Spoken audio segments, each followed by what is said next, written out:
जैसा कि आप जानते हैं, अगले साल की शुरुआत में यूपी में चुनाव है। हर पार्टी इस वक्त जनता के बीच अपनी पैठ बनाने की कोशिशों में जुटी है, सम्मेलन कर रही है। आज लखनऊ में बीएसपी का बड़ा कार्यक्रम है। पार्टी सुप्रीमो मायावती आज प्रबुद्ध सम्मेलन को संबोधित करेगी।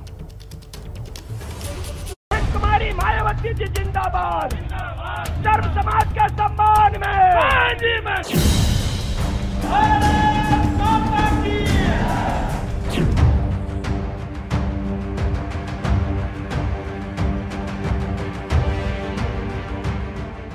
इस वक्त यूपी में सम्मेलनों की बाढ़ आई है और आज यूपी की पूर्व मुख्यमंत्री मायावती 2022 विधानसभा चुनाव का बिगुल फूंकने वाली हैं।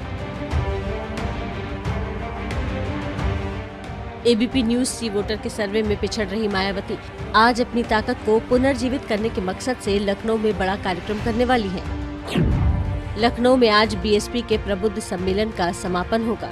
बीएसपी सुप्रीमो मायावती आज दोपहर 12 बजे प्रबुद्ध सम्मेलन को संबोधित करेंगी। सम्मान, सुरक्षा और तरक्की को सम्मेलन का मुद्दा बनाया गया है। बीएसपी को अगर चुनाव में फतेह हासिल करनी है, बीजेपी, एसपी, कांग्रेस और ओवैसी की चुनौतियों से पार पाना है, तो हर हाल में मायावती का नाम, काम, चेहरे की याद समर्थकों तक पहुंचानी होगी। बीएसपी की निगाहें सूबे के मजबूत ब्राह्मण वोट बैंक पर है। 22 जुलाई से शुरू हुए बीएसपी के इस कार्यक्रम की कमान पार्टी महासचिव और मायावती के करीबी सतीश मिश्र ने संभाली। पार्टी के ब्राह्मण चेहरे सतीश मिश्र ने तमाम जिलों में एक ही बात कही कि योगी सरकार में ब्राह्मणों का सम्मान नहीं, सरकार ब्राह्मण विरोधी है। कानपुर का जब किस्सा हुआ 1 साल पहले, लगभग 1 साल 1 महीने पहले, तो उसके बाद कितने ब्राह्मण समाज के लोगों को मार दिया गया, लाइन से गोलियों से मारा गया, उनकी हत्याएं कर दी गई। एनकाउंटर करना हत्या होती है। कानपुर के इर्द गिर्द जितने भी ब्राह्मण समाज के लोग मजबूत किस्म के थे, उन्होंने कहा, लखनऊ से बैठ करके आदेश हुआ, इन सबके नाम उसमें जोड़ दो अज्ञात करके, ये सब भी शामिल थे।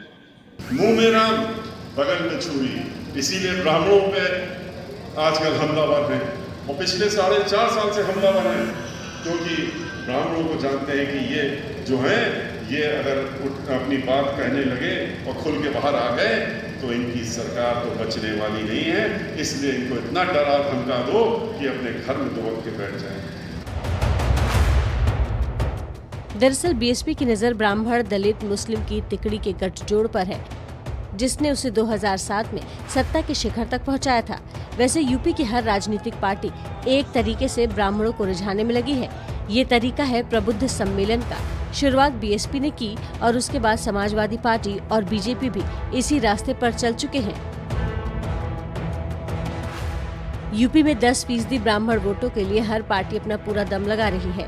यूपी में राजनीति को करीब से समझने वाले जानते हैं कि 10% ब्राह्मण भारी पड़ सकते हैं। वो माहौल बना भी सकते हैं और बिगाड़ भी सकते हैं।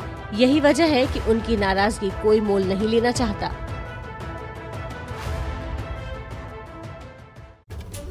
उत्तर प्रदेश में जो प्रबुद्ध सम्मेलन हो रहे हैं उसके पीछे ब्राह्मणों को रिझाने की कवायद है और ये 10% वोट बना भी सकते हैं, बिगाड़ भी सकते हैं। लखनऊ से हमारे साथ पंकज झा जुड़ रहे हैं ग्राउंड जीरो से। पंकज, बड़ा सवाल यही है कि इन प्रबुद्ध सम्मेलनों के जरिए किस पार्टी की तरफ ज़्यादा आकर्षण महसूस कर रहे हैं ब्राह्मण?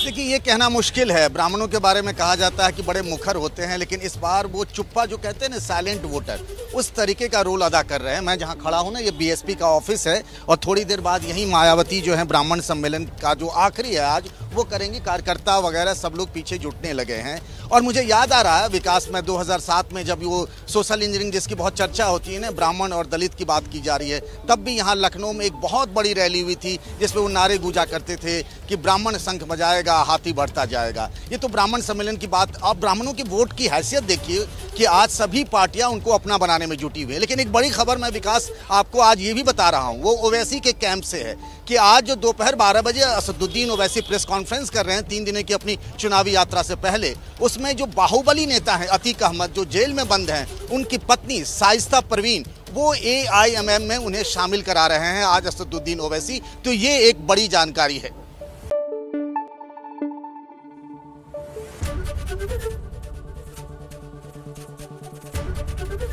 एबीपी न्यूज आपको रखे आगे।